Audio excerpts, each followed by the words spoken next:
It's a story that defies every principle of maritime survival and rewrites everything we thought we knew about the human will to live. What the Coast Guard discovered 3 years after the search was called off would haunt experienced sailors for decades and challenge the very foundations of what experts believed possible at sea. This isn't just another tale of maritime disaster.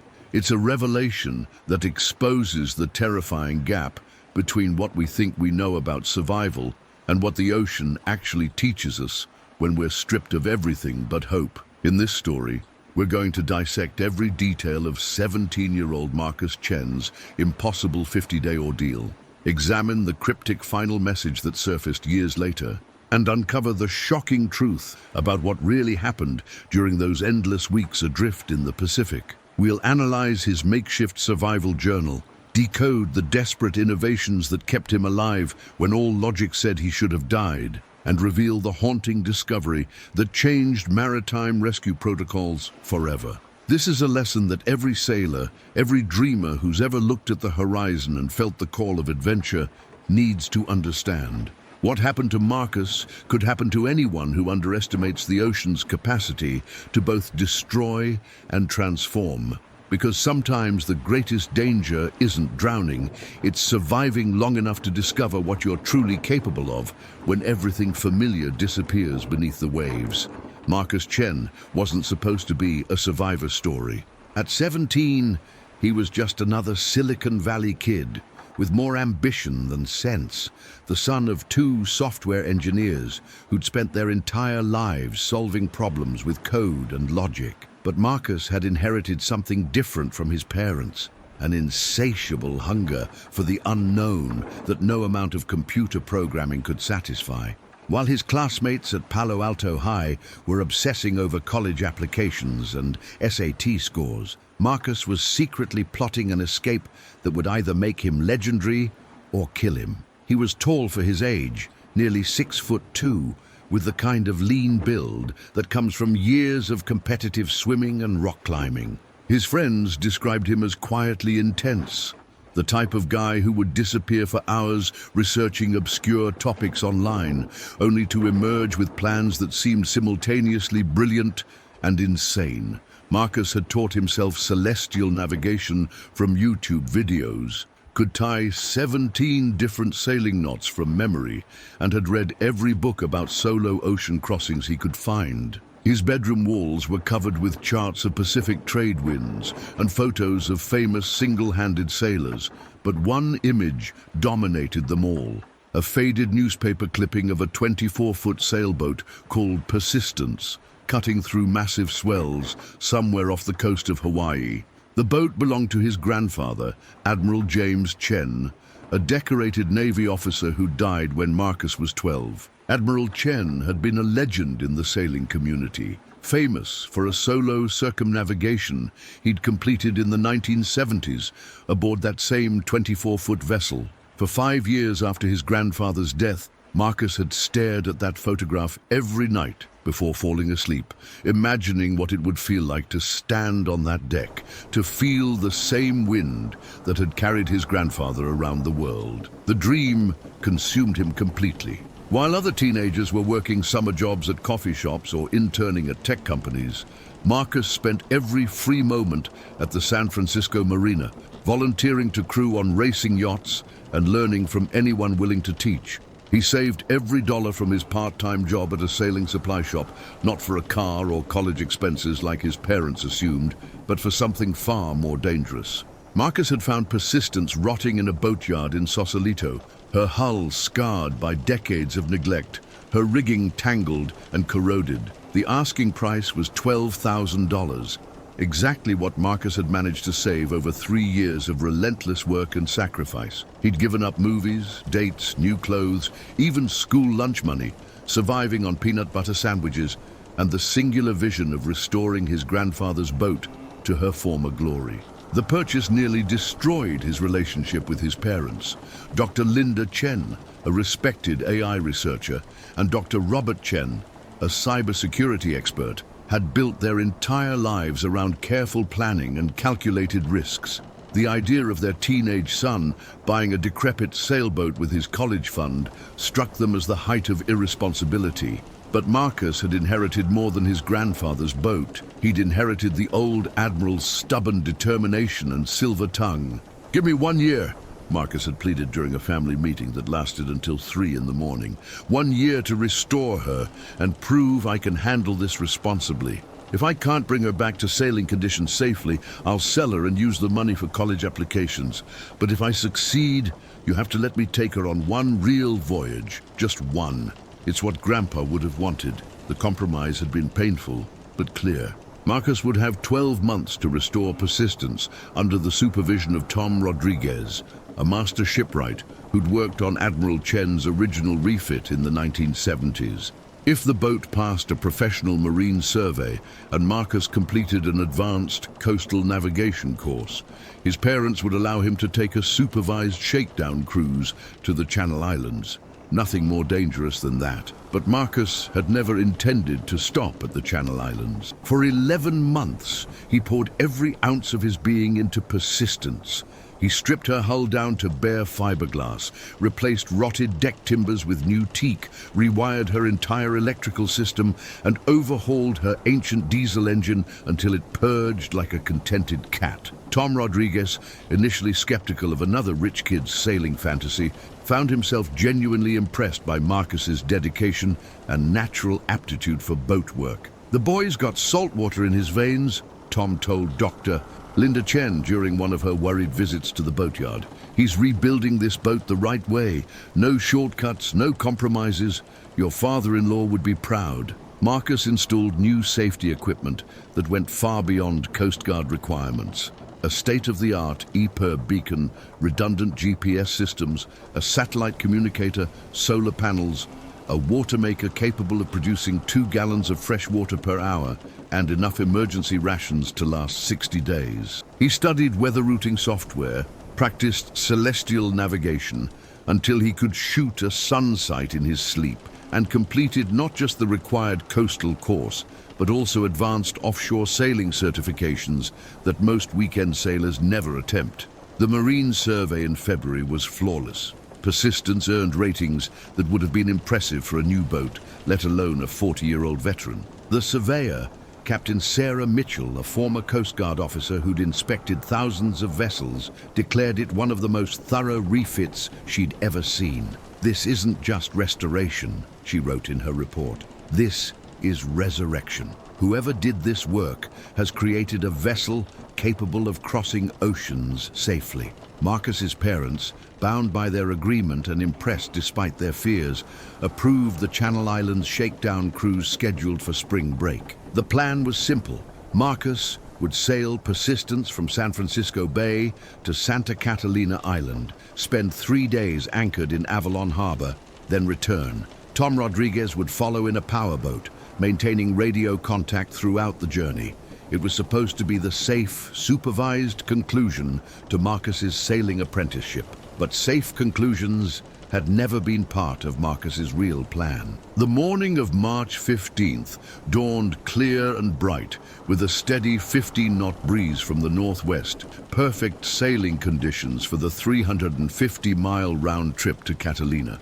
Marcus arrived at the marina before sunrise, running through his final equipment checks with the methodical precision his grandfather had drummed into every member of his crew. Everything was perfect, too perfect. Tom Rodriguez arrived at 8 a.m. to find Marcus already aboard Persistence, her engine warming up, her sails neatly prepared for hoisting.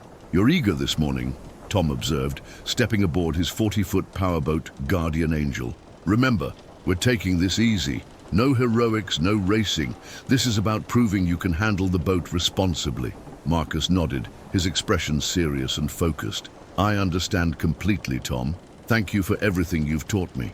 I won't let you down." They motored out of the marina together, Persistence's bow cutting cleanly through the gentle swells of San Francisco Bay. As they passed under the Golden Gate Bridge, Marcus hoisted his sails with smooth efficiency, and Persistence transformed from a motorboat into her true nature, a graceful ocean voyager designed to dance with wind and waves. Tom watched from Guardian Angel's helm, genuinely moved by the sight of Admiral Chen's boat sailing again after so many years. The first few hours were picture perfect. Persistence maintained steady contact with Guardian Angel via VHF radio, reporting her position every hour as agreed. Marcus's sailing was textbook flawless. He reefed his sails conservatively as the wind increased, maintained safe distances from commercial shipping, and demonstrated the kind of seamanship that comes from months of intensive study and practice. But as they sailed south past Monterey Bay, something changed in Marcus's radio transmissions. They became shorter, more focused, almost businesslike. Tom initially attributed this to concentration. Sailing in increasing wind and waves demanded attention, but by 2 p.m., a nagging concern began growing in his gut. Persistence, Guardian Angel. How are you feeling, Marcus? You're getting pretty quiet over there. All good, Tom. Boat's handling beautifully. Making excellent time. Roger that. Let's start thinking about reefing down another point. Wind's picking up and we've got a long day ahead. Copy. We'll assess conditions and adjust accordingly. Something in Marcus's tone triggered Tom's experienced sailor instincts. In 40 years of teaching sailing, he'd learned to distinguish between confidence and overconfidence, between focused determination and dangerous obsession. Marcus sounded like a pilot flying into a storm he couldn't see coming. By 4 p.m., Persistence was nearly 50 miles offshore, farther than their planned route required. Tom tried to close the distance, but Guardian Angel, loaded with fuel and supplies for the multi-day journey, couldn't match the sailing boat's speed in the freshening breeze. When he called for a position report, Marcus's response chilled him to the bone. "Tom, I need to tell you something. I'm not going to Catalina." The words hit Tom like a physical blow. "Marcus, what are you talking about? We have an agreement. Your parents are going to hate me for this, I know, but I also know this is my only chance to do what I was meant to do. Persistence wasn't built for weekend harbor sailing, Tom. She was built for oceans." Grandpa understood that. "I think deep down, you understand it too." Tom's mind raced through options, protocols, emergency procedures. Guardian Angel was already near her safe operating range, low on fuel, and facing increasingly rough conditions. The wind had built to 25 knots with gusts over 30, and the seas were growing correspondingly larger. In his powerboat, he was approaching the point where continuing would become dangerous for both vessels. "Marcus, listen to me very carefully. You are not prepared for an ocean passage. You don't have the supplies, the experience, or the mental preparation for what you're attempting. Turn around now while it's still safe." "I do have the supplies, Tom. I've been planning this for months. I have 60 days of food, redundant water makers, every safety system money can buy. I've studied weather patterns, planned my route, filed a float plan with friends who understand what I'm doing. This isn't some teenage impulse. This is the completion of something Grandpa started 40 years ago." The radio crackled with static as distance and worsening conditions degraded their signal. Tom could hear the strain in Marcus's voice, but also something else, an unshakable determination that reminded him powerfully of Admiral Chen during their legendary Pacific crossing decades earlier. "Where are you going, son?" "Hawaii." "The same route Grandpa took." "The same route Persistence was designed to sail." Tom stared at his GPS display, calculating distances, fuel consumption, weather windows. Marcus was already committed to a course that would take him beyond the range of immediate rescue. Even if Tom called the Coast Guard immediately, they would be launching a search for a needle in an oceanic haystack, and Marcus clearly had no intention of activating his emergency beacon unless absolutely necessary. "Marcus, your parents will never forgive me for this. They'll forgive you because you're going to tell them the truth, that I lied to you, manipulated the situation, and made this choice completely on my own. You're going to tell them that their son isn't a reckless kid playing with forces he doesn't understand. I'm my grandfather's grandson, and this is what we do." The last clear transmission Tom received was at 6:47 p.m. as darkness began falling over the Pacific, and Guardian Angel turned reluctantly toward home, her fuel gauges reading dangerously low. "Tom, thank you for everything. Tell my parents I love them and that I'll see them in Hawaii. Persistence is flying, and we're finally going home. Then silence. For the first 3 days, Marcus felt like he was living inside a dream he'd been constructing his entire life. Persistence sailed like she'd been waiting 17 years for this moment, her hull slicing through Pacific swells with the graceful efficiency her designer had intended. The wind held steady from the northwest at 18 to 22 knots. Perfect conditions for making time toward Hawaii while breaking in both boat and sailor gradually. Marcus had planned his route meticulously. Instead of the direct Great Circle course most modern sailors would choose, he'd selected his grandfather's original path, following traditional trade wind patterns that had carried sailing ships across the Pacific for centuries. The route was longer but safer, designed to keep him in steady winds and manageable seas while avoiding the worst of the North Pacific's notorious storm tracks. His daily routine became a meditation of seamanship. Each morning at dawn, he would shoot the rising sun with his sextant, plot his position on paper charts, and compare his celestial navigation results with GPS readings. The accuracy of his sight reductions, honed through months of practice in San Francisco Bay, consistently came within 2 miles of his electronic position, good enough to navigate safely even if his modern instruments failed. Persistence averaged 140 miles per day during those first 72 hours, a respectable pace that would have put them in Hilo Harbor in roughly 18 days. Marcus maintained a detailed logbook, recording weather conditions, sail configurations, mechanical issues, and his emotional state with the thoroughness his grandfather had taught him through stories and letters. Day 1. Departed SF Bay, Zone 900 local. Perfect conditions. Boat performing flawlessly. Tom thinks I'm insane, but Persistence knows where she's going, can feel Grandpa's presence in every wave we cross. Day 2. Making excellent time. Saw whales this morning, a pod of humpbacks heading south. One breached maybe 100 yards off the starboard beam. Persistence held course steady as if she's seen it all before. I suppose she has. Day 3. First real test today. Wind built to 28 knots with 8-foot seas. Reefed down to storm jib and double reefed main. Boat handled beautifully, never felt unsafe. This is what she was built for. But on the 4th morning, Marcus woke to an ominous change in the weather pattern. The steady northwest trade winds had shifted to the southwest and were building ominously. His barometer, which had held steady at 30.15 inches for 3 days, had dropped to 29.85 overnight, a significant change that suggested a major weather system approaching. Marcos consulted his weather charts and pilot guides, trying to interpret the signs with knowledge gleaned from books rather than experience. Southwest winds in his current position could indicate either a passing front or the approach of a North Pacific low-pressure system. The difference between these two possibilities could mean the difference between a few hours of rough weather and several days of survival conditions.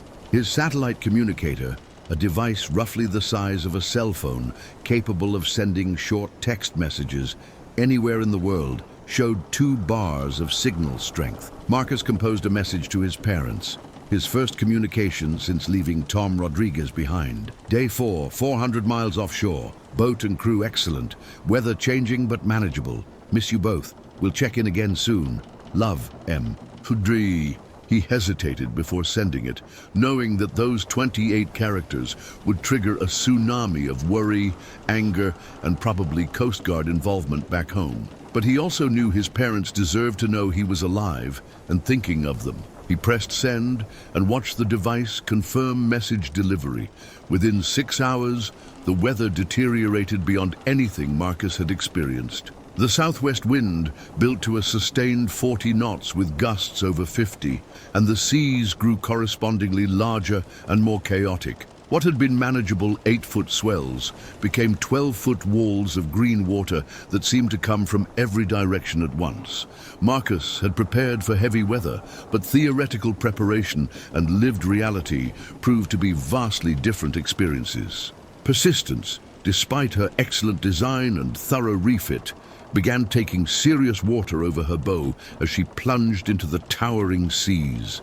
Her motion changed from the smooth, predictable rhythm of normal sailing to a violent, unpredictable dance that made every simple task, preparing food, checking navigation equipment, even moving safely around the cabin, exhausting and dangerous. By midnight of his fourth day, Marcus had reduced sail to a tiny storm jib and was running before the wind under bare poles, letting Persistence surf down the faces of waves that seemed impossibly large in the darkness. His safety harness kept him attached to the boat, but he could feel the tremendous forces trying to tear him from the cockpit every time she buried her bow in a particularly large wave. This was the moment when Marcus's months of preparation began paying dividends in ways he never could have imagined.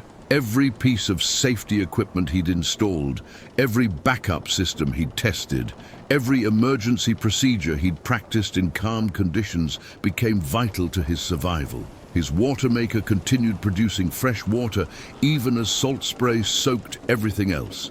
His solar panels, protected by custom-made covers, maintained battery power for essential electronics. His storm sails, cut specifically for Persistence's sail plan, kept the boat under control when larger standard sails would have been torn apart. But equipment could only do so much. The real test was Marcus himself. His ability to make critical decisions while exhausted, scared, and beaten senseless by conditions that would challenge even experienced ocean sailors.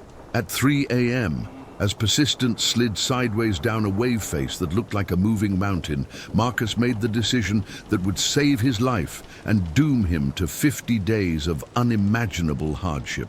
He decided to heave to. Heaving to is an ancient sailing technique that allows a boat to ride out heavy weather in relative safety by balancing her sails and rudder to maintain position without forward progress. Done correctly, it transforms a boat from a victim of the storm into a participant, allowing her to rise over waves rather than fight through them. Marcus had practiced the maneuver dozens of times in San Francisco Bay, but never in conditions like these. Working in the pitching darkness, clipped to jacklines that kept him from being swept overboard, Marcus reset Persistence's sails and lashed her helm. The effect was immediate and miraculous. Instead of the violent, uncontrolled motion that had been beating them both senseless, Persistence settled into a much more comfortable rhythm, rising over each wave and settling into the troughs with something approaching grace. Marcus collapsed in the cockpit, finally able to rest without constantly fighting the wheel. For the first time in 12 hours, he could think clearly enough to assess his situation objectively. The storm was probably a fast-moving front that would pass within another day or two. His boat was handling the conditions well, and all major systems were functioning normally. He had food and water for weeks, and his position was still roughly on course for Hawaii. What Marcus didn't realize was that the fast-moving front was actually the leading edge of a massive North Pacific cyclone, a storm system that would dominate weather patterns across thousands of square miles of ocean for the next 10 days. Instead of passing quickly, the storm was just beginning to show its true strength. When dawn broke grey and hostile, Marcus found himself in a seascape that belonged in maritime disaster films rather than real life. Waves 30 feet high marched across the horizon in endless ranks, their crests torn off by winds that howled with a sound like jet engines. Persistence, designed to handle extreme conditions, was performing admirably. But Marcus began to understand that he was no longer on a sailing adventure. He was fighting for survival in one of Earth's most hostile environments. The storm raged for 6 more days. Marcus quickly learned that heavy weather sailing isn't about dramatic heroics or spectacular seamanship. It's about endurance, about maintaining basic functions under conditions that make every simple task monumentally difficult. Eating became a challenge when the boat's motion made it impossible to prepare hot food. Sleeping became a series of short naps wedged into the most secure corner of the cabin he could find. Even basic navigation became nearly impossible when spray and constant motion made using instruments a wrestling match. By the storm's end, Marcus had lost 15 pounds and gained a profound respect for the ocean's power.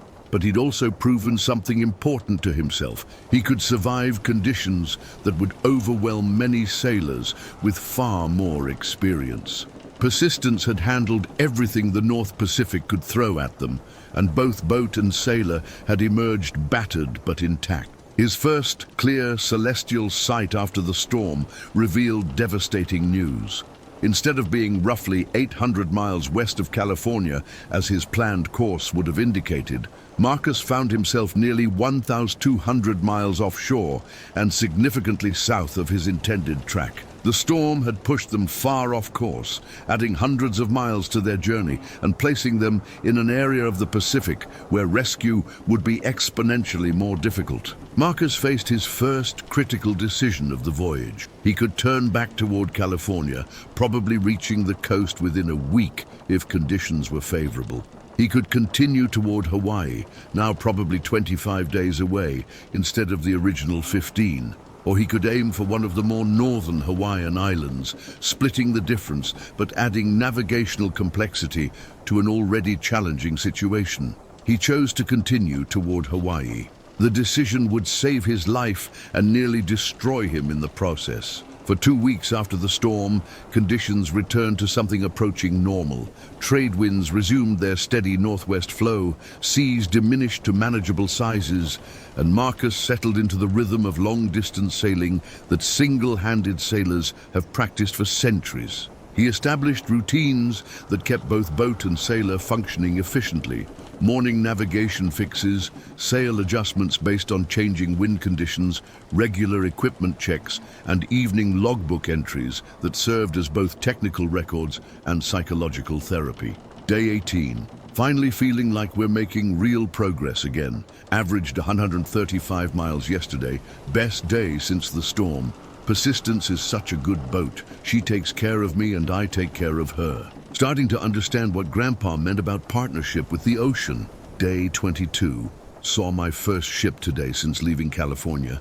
Container vessel, probably heading to Long Beach. Too far away to signal, but just seeing another human creation on the horizon felt incredible. We're not alone out here. Day 25. Halfway point. If my calculations are correct, we should see Maui in another 2 weeks. Weather has been perfect, boat systems all functioning normally.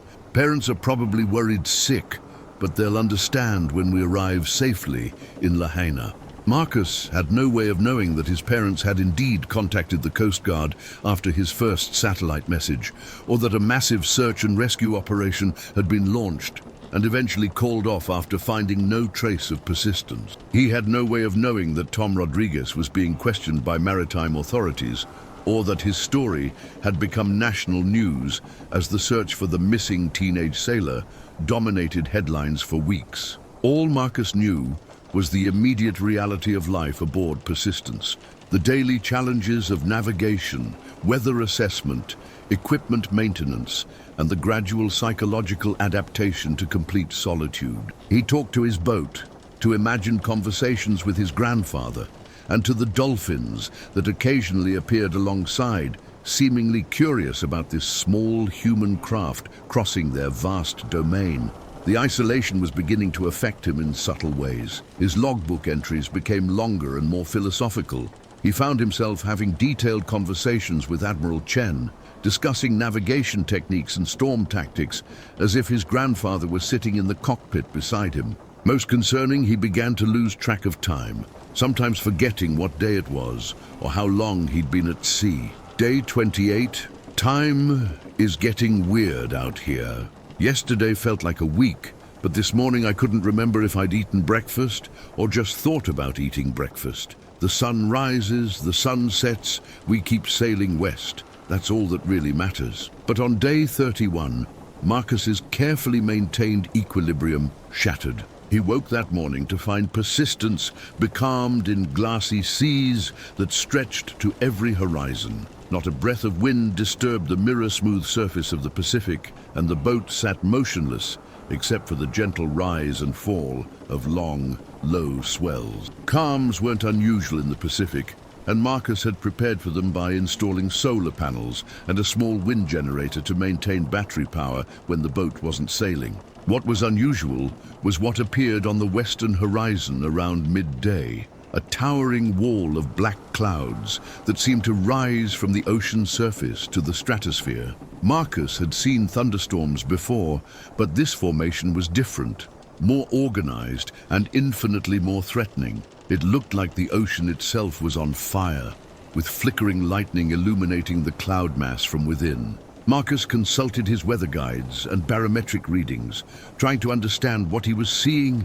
His barometer had fallen nearly a full inch in 6 hours, from 30.12 to 29.18, a drop that indicated the approach of an extremely powerful storm system. But the cloud formation didn't match any of the storm types described in his sailing manuals. As the afternoon progressed, the ominous wall of clouds advanced steadily eastward, growing larger and more threatening with each passing hour. By evening, Marcus could hear it, a low, continuous rumble like distant artillery that seemed to come from everywhere at once. The air pressure became almost unbearable, making his ears pop and creating an oppressive atmosphere that seemed to press down on both boat and sailor. At sunset, the storm hit with a violence that made Marcus's earlier heavy weather experience seem like a gentle breeze. Winds that must have exceeded 60 knots struck Persistence without warning, instantly transforming the calm sea into a chaos of conflicting waves and flying spray.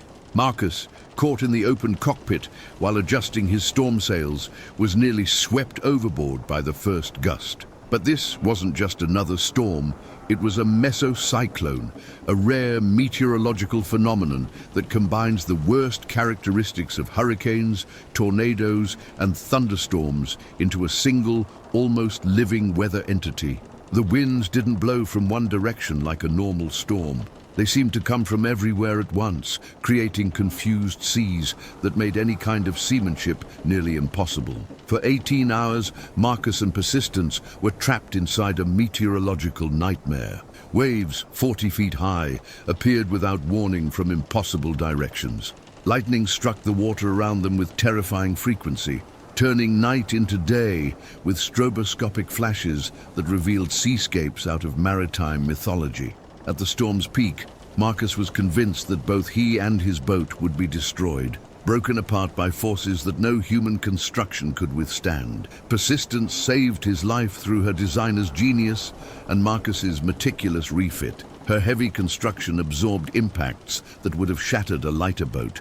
Her low-profile cabin and flush-deck design presented minimal targets for the chaotic winds. Her deep keel and balanced sail plan allowed her to maintain some semblance of control, even in conditions that defied rational seamanship.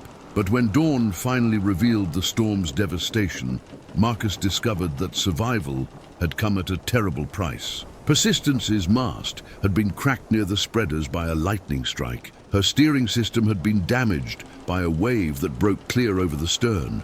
And most critically, her freshwater tanks had been contaminated by salt water that had found its way through storm-damaged deck fittings. For the first time since leaving California, Marcus faced the real possibility that he might not survive the voyage. His water supplies, carefully calculated to last 60 days, were now reduced to perhaps 10 days of drinking water.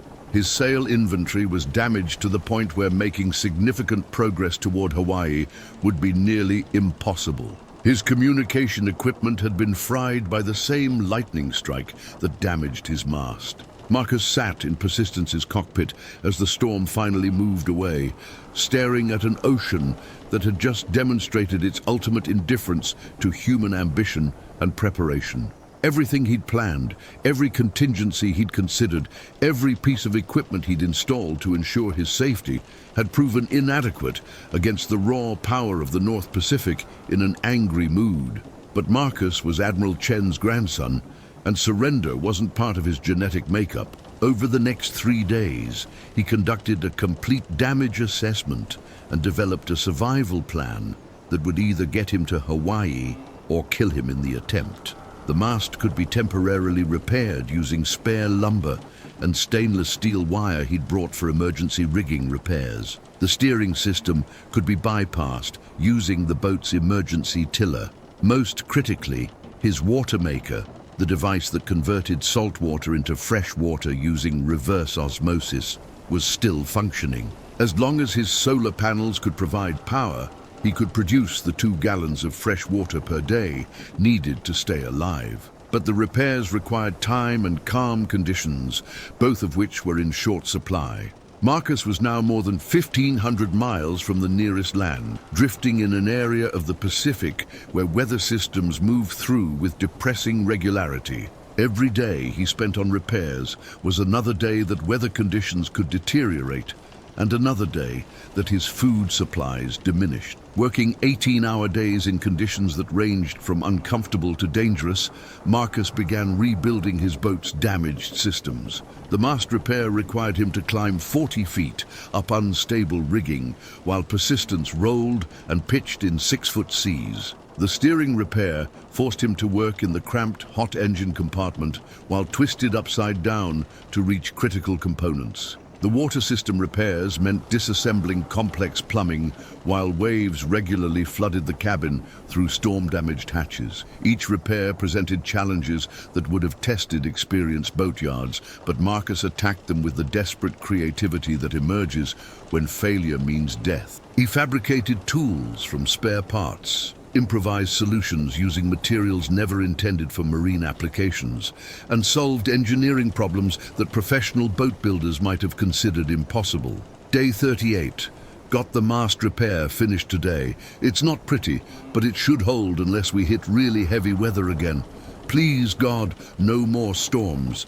The steering repair is more complicated, may have to fabricate parts from scratch. But we're still floating, still moving west, still alive. By day 42, Marcus had Persistence sailing again, though at reduced efficiency. His jury-rigged mast couldn't carry full sail, his emergency steering was slow and imprecise, and his water production had been reduced by damage to his solar panel array. But he was making progress toward Hawaii again, averaging perhaps 80 miles per day instead of his original 140. More importantly, he was learning to function on the edge of existence. His body, stripped of excess weight by weeks of physical labor and reduced food rations, had adapted to the demands of survival sailing. His mind, tested by isolation and constant problem-solving, had developed a kind of hyper-focus that allowed him to function efficiently despite extreme stress. But it was also during this period that Marcus began to change in ways that would have alarmed anyone who knew him.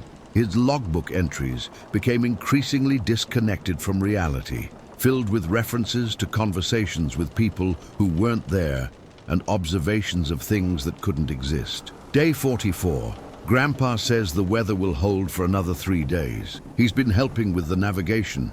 His celestial sight reductions are much faster than mine. We should see Maui day after tomorrow if his calculations are correct. Day 46.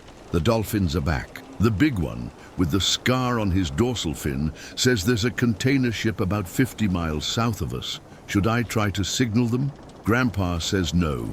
We're strong enough to make Hawaii on our own. Don't want to give up when we're so close. Day 48. Water situation getting critical. The maker is producing maybe 1.5 gallons per day, and I need at least 2 gallons to maintain body functions in this heat. But the island is definitely out there. I can smell land on the wind when it shifts from the southwest. Just a couple more days. On the morning of day 50, Marcus woke to find himself completely becalmed again. But this time, the circumstances were different. The ocean around Persistence was a deep tropical blue that seemed to glow with internal light. The air was warm and humid, with a quality that spoke of nearby land. Most remarkably, the western horizon showed a faint but unmistakable smudge that could only be mountains. Marcus grabbed his binoculars and studied the distant landform with shaking hands. After nearly 2 months at sea, after surviving storms that should have killed him and making repairs that should have been impossible, Hawaii was finally within reach. The island, Probably Maui, based on his position calculations, was maybe 30 miles away, easily reachable in a day of sailing if the wind cooperated. But the wind didn't cooperate. For 3 days, Marcus sat motionless within sight of salvation, watching the island grow slightly larger and clearer as currents slowly carried him westward, but never quite close enough to reach safety. His water supplies dropped to less than 2 gallons. His food consisted of emergency rations that had been soaked repeatedly by salt water and had begun to spoil. Most dangerously, his physical condition was deteriorating rapidly under the combined stress of dehydration, malnutrition, and the psychological pressure of seeing rescue so close but unreachable. It was during this final cruel test that Marcus composed the message that would be found 3 years later, scratched into a piece of teak decking using his rigging knife. Day 53. Hawaii 20 miles west, but no wind for 3 days. Water almost gone, body failing. If anyone finds this, tell my parents I made it across the Pacific like Grandpa. Tell them I wasn't being reckless. I was being who I was meant to be. Persistence is a good boat. She brought me home even when I couldn't bring myself home. The ocean isn't cruel, it's just indifferent. But sometimes indifference is the cruelest thing of all. Below the message, he carved the coordinates of his position, the date, and a simple inscription. Admiral James Chen's grandson was here.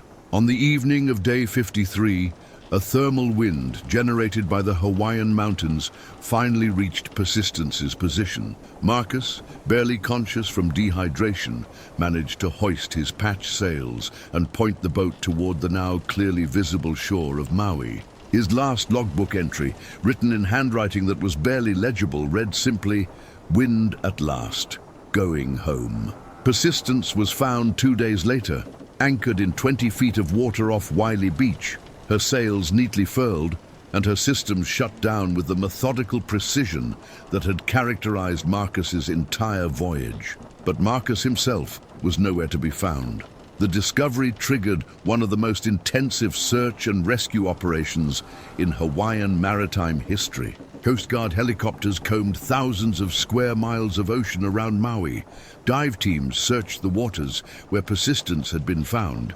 Volunteers walked every beach on the island's south shore, looking for any sign of the teenage sailor who had somehow managed to cross 2,400 miles of the world's largest ocean in a damaged boat. The search lasted 2 weeks and found nothing. Marcus Chen had simply vanished. The investigation that followed revealed the staggering scope of what Marcus had accomplished. Coast Guard investigators, initially skeptical that a 17-year-old could have survived such an ordeal alone, found themselves confronted with evidence that defied their experience and training. Persistence's logbooks documented a voyage that read like a textbook in extreme seamanship, filled with innovations and repairs that impressed even veteran maritime professionals. Captain Sarah Mitchell, the same surveyor who had inspected Persistence before the voyage, was called in to assess the boat's condition after her Pacific crossing. What she found left her speechless. "This vessel has been through conditions that would challenge ships 10 times her size," she wrote in her report. "The jury-rigged repairs show a level of seamanship that I've rarely seen in 40 years of marine surveying. Whoever sailed this boat across the Pacific didn't just survive, they mastered one of the ocean's most demanding passages." The mystery deepened when investigators discovered Marcus's carved message in the teak decking. The coordinates he'd recorded placed Persistence exactly where she'd been found, suggesting that Marcus had been conscious and navigating accurately right up until the end of his ordeal. But if he'd made it safely to Hawaii, where was he? Dr. Linda Chen and Dr. Robert Chen flew to Maui within hours of Persistence being discovered. For 3 years, they had lived with the agony of not knowing whether their son was alive or dead, whether their last conversation had been filled with anger over his deception or pride in his achievement. Now, faced with evidence that Marcus had completed his impossible voyage, they experienced a complex mixture of relief, pride, and renewed anguish. "He did it," Dr. Robert Chen told reporters gathered at Kahului Harbor. "Our son sailed across the Pacific Ocean alone, in his grandfather's boat, and he made it to Hawaii. We always knew he was capable of extraordinary things, but this, his voice broke, unable to finish the sentence. The search for Marcus continued sporadically for months, but no trace of him was ever found. The official Coast Guard report concluded that he had probably been swept overboard during his final approach to Maui, possibly while attempting to anchor Persistence in the shallow waters where she was discovered. The report noted that Marcus had been severely dehydrated and exhausted, making a fatal accident tragically plausible. But the sailing community refused to accept such a mundane explanation for Marcus's disappearance. Stories began circulating about a young sailor who had been seen on various Hawaiian islands, living quietly among the local sailing community, helping with boat repairs and sharing knowledge that seemed far beyond his apparent age. These sightings were never confirmed, but they persisted with the stubborn tenacity of maritime legends. Tom Rodriguez, haunted by his role in Marcus's story, spent his own money funding private search efforts throughout the Hawaiian Islands. He interviewed harbor masters, surf instructors, sailmakers, and anyone else who might have encountered a young sailor matching Marcus's description. The closest he came to confirmation was a conversation with an elderly Hawaiian fisherman named Keone Nakamura, who claimed to have helped a mainland boy repair a damaged sailboat near the remote village of Hana 3 months after Persistence was found. The boy knew boats like he was born on them, Keone told Tom. But he was haunted, you know, like he'd seen things out there that changed him forever. He worked on boats during the day, slept on the beach at night, said he was waiting for something, but he never said what. One morning he was just gone, left behind some tools and a piece of paper with coordinates written on it. The coordinates, Keone remembered, matched the position where Persistence had been anchored off Wiley Beach. 3 years after Marcus's disappearance, a group of marine archaeology students from the University of Hawaii made a discovery that reignited interest in his story. While conducting underwater surveys near Molokini Crater, they found the wreckage of a small sailboat in 60 feet of water. The boat had been stripped of all useful equipment and deliberately scuttled, but serial numbers on the engine identified it as a 22-foot cruising sailboat that had been reported stolen from Lahaina Harbor 6 months after Persistence was found. More intriguingly, the archaeology team discovered a waterproof container wedged into the boat's cabin. Inside was a detailed navigation log covering a 6-month period, written in handwriting that Marcus's parents immediately recognized as their sons. The log documented a voyage through the remote atolls of the northwestern Hawaiian Islands, places so isolated that they were visited only by researchers and the occasional long-range fishing vessel. The final entry in the log was dated exactly 3 years after Marcus had left California, March 15th. 3 years ago today, I left everything I knew to find out who I really was. I found out. The ocean taught me that survival isn't about conquering nature, it's about becoming part of it. The boy who left San Francisco died somewhere in the middle of the Pacific. The person I am now was born in that same place. Time to stop running from both versions and figure out how to live as the person I've become. Below the entry was a new message carved into the container's lid with the same rigging knife Marcus had used aboard Persistence. The ocean gives back what it decides to give back when it decides to give it back. Some gifts take longer to understand than others. The discovery prompted a new search effort, but this time the focus was different. Instead of looking for a missing teenager, investigators began searching for a young man who had chosen to disappear, someone who had found a way to live between the worlds of land and sea that most people never experience. Dr. Linda Chen, now graying but still determined, established a foundation dedicated to ocean safety education and search and rescue operations. She named it the Marcus Chen Foundation, with a mission statement that reflected her evolved understanding of her son's story: to help young sailors pursue their dreams safely, and to support those who choose the sea as their teacher, their challenge, and their home. Every year on March 15th, the anniversary of Marcus's departure, the foundation sponsors a regatta from San Francisco Bay to the Farallon Islands. Sailors of all ages participate, But the event has become particularly popular with teenagers who feel the same call of the horizon that once drove Marcus to risk everything for a chance to discover who he really was. Tom Rodriguez, now in his 70s, serves as the regatta's safety coordinator. He maintains Persistence, which the Chen family donated to the foundation, in pristine condition. The boat serves as both a memorial to Marcus and a training vessel for young sailors learning to handle blue water cruising boats safely.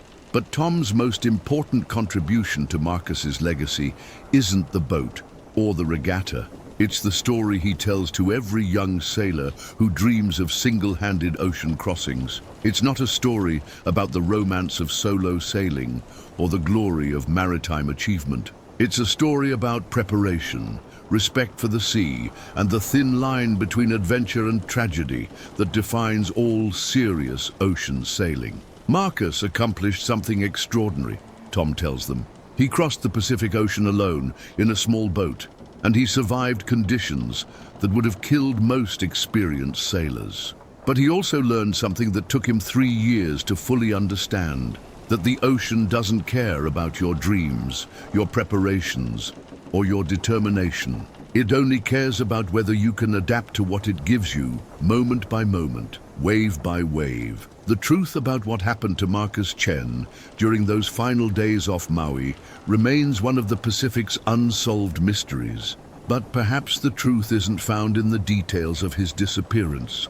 Perhaps it's found in the transformation that 50 days alone at sea worked on a teenage boy who left California believing he knew who he was, only to discover that the ocean had other plans for his identity. The carved message found aboard Persistence offers the clearest insight into Marcus's final state of mind. The ocean isn't cruel, it's just indifferent. But sometimes indifference is the cruelest thing of all. These words, scratched into teak by a dying teenager, reveal an understanding of the sea that most sailors spend lifetimes trying to achieve. Marcus had learned that the ocean doesn't care about human courage, skill, or determination. It operates according to laws that are completely separate from human values and desires. Weather systems develop and move according to physics, not fairness. Waves break when mathematical conditions align, not when their timing would be convenient for small boats and exhausted sailors. But Marcus had also learned something else during his ordeal: that humans can adapt to indifference in ways that transform both the challenger and the challenge. By the end of his voyage, he was no longer fighting the ocean or trying to conquer it. He was dancing with it, responding to its rhythms, finding ways to work with forces that were infinitely larger and more powerful than himself. This transformation is what separates Marcus's story from simple tales of maritime survival. He didn't just endure 50 days at sea, he was educated by them. Every storm, every calm, every equipment failure, every moment of despair and triumph taught him something about the difference between the person he thought he was and the person the ocean was helping him become. The final lesson of Marcus Chen's voyage isn't about sailing techniques or safety equipment or even courage in the face of impossible odds. It's about the price of truly understanding your place in the natural world, and the question of whether that understanding is worth the cost of everything familiar and safe in your previous life. For Marcus, the answer was clearly yes. The boy who left San Francisco believing he was following in his grandfather's footsteps discovered that he was actually charting a course toward a version of himself that could only be forged in the crucible of the open ocean. Whether he found a way to integrate that new identity with life on land, or whether he chose to remain forever part of the sea that created him, remains the final mystery of his extraordinary story. The Pacific Ocean covers more than 60 million square miles and contains secrets that will never be fully revealed. Somewhere in that vast expanse, the spirit of a teenage sailor continues to navigate between the world he left behind and the person he discovered himself to be. And perhaps that's exactly where he belongs, suspended between two identities, two worlds, two ways of understanding what it means to be truly alive. Marcus Chen's message to future generations of dreamers and sailors is carved not just in teak, but in the consciousness of everyone who has ever looked at the horizon and wondered what lies beyond the edge of the known world. The ocean will teach you who you really are, but only if you're prepared to let go of who you think you're supposed to be. That lesson, written in salt spray and starlight across 2,400 miles of the world's largest ocean, remains as relevant today as it was the morning a 17-year-old boy decided to discover whether he was brave enough to find out what he was truly made of. The sea keeps its secrets, but sometimes it shares its wisdom. Marcus Chen became part of that wisdom, and his story continues to inspire those who understand that the greatest adventures aren't about reaching destinations. They're about discovering what happens to you during the journey between who you were and who you're capable of becoming.